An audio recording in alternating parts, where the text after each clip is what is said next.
In a world where most companies differentiate themselves by the size of their bottom line, the folks at Zappos are best known for the size of their smiles and the grins they put on the faces of their customers.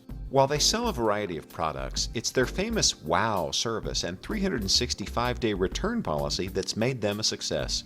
In fact, they make it a point not to even try to compete on price. Our whole philosophy at Zappos in terms of pricing is we don't offer blanket discounts or promotions or coupons.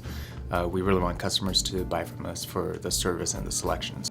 Amazon.com was so impressed with Zappos that they purchased the company, and they stayed true to their promise not to meddle with Zappos' daily operations or customer service formula. Tony and Zappos have always had a great sense of their market and their customers' needs. People want great products in the most hassle-free way possible. Tony and his team know that if customers have a great experience ordering from Zappos, they'll come back again. So they work hard to get customer service right. Much of that effort takes place at the Zappos warehouse. We're trying to maximize for the customer experience, and so by running the warehouse 24/7 and by doing surprise upgrades to overnight shipping, and because we're right next to the UPS hub there in Kentucky, a lot of repeat customers order as late as midnight Eastern, and then the shoes show up on their doorstep 8 hours later, and that creates that whole wow emotional impact. And yes, it is expensive, but we really view that as a marketing expense because they remember that, tell their friends and family about us, and that's really how we've grown, is through repeat customers and word of mouth.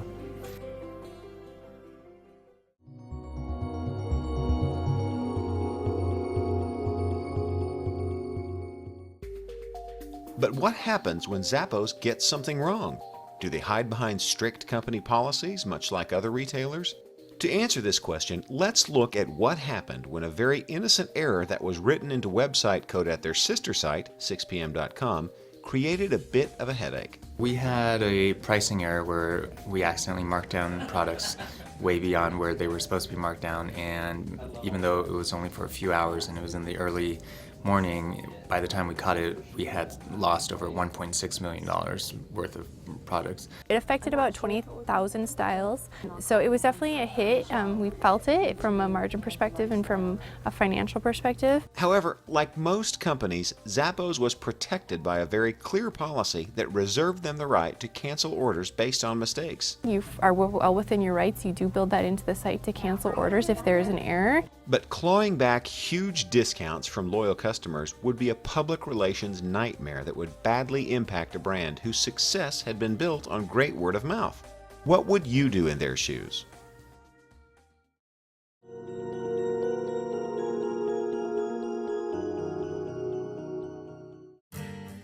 $1.6 million is a lot of money to even a successful company.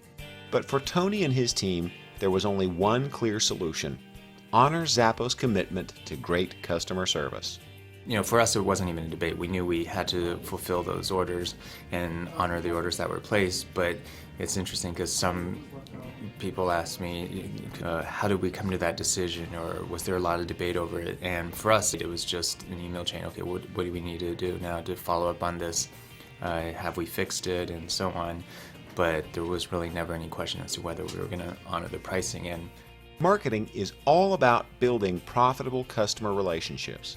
That means that even a large short-term loss of cash value might preserve the far more valuable long-term relationship Zappos has with its market. But Tony didn't stop with doing right by his customers. Zappos gets far more traction from its reputation than its marketing budget. And that word of mouth comes from all directions, even within the company. That's why Zappos has always maintained the highest standards of partnership with all of its stakeholders, customers, vendors, and their employees. Moxa and her employee were told, "We're not going to fire you. We've trained you, invested in you, you're great employees. Let's just move forward and learn from this experience." They say every cloud has a silver lining. Well, good things often come to people and companies that do the right thing. At Zappos, positive word of mouth spread quickly both inside and outside the company, which in turn created great publicity. when word of that got out, then I guess maybe just because that's such an unusual thing to happen in the corporate world, It went all over Twitter and blogs, and then there were news stories about it, and we never intended it to be for PR purposes, but it ended up actually having a lot of positive PR for us. In the end, it can be argued that the public relations value of Zappos' honorable response equaled or even exceeded their loss via free positive press, which kind of makes sense when you think about it, since ironically we're talking about it right now. At the end of the day, Zappos isn't just about shoes. They're a company that's built great relationships with customers, employees, and vendors through high standards and a commitment to service. Really, long term, we just want to build the Zappos brand to be about the very best service and customer experience. And so it doesn't have to be about just selling shoes online. And in fact, today we sell clothing, handbags, kitchenware, houseware, beauty products, and it doesn't even have to be e-commerce. It could one day be Zappos Airlines. That's just about the very best customer service.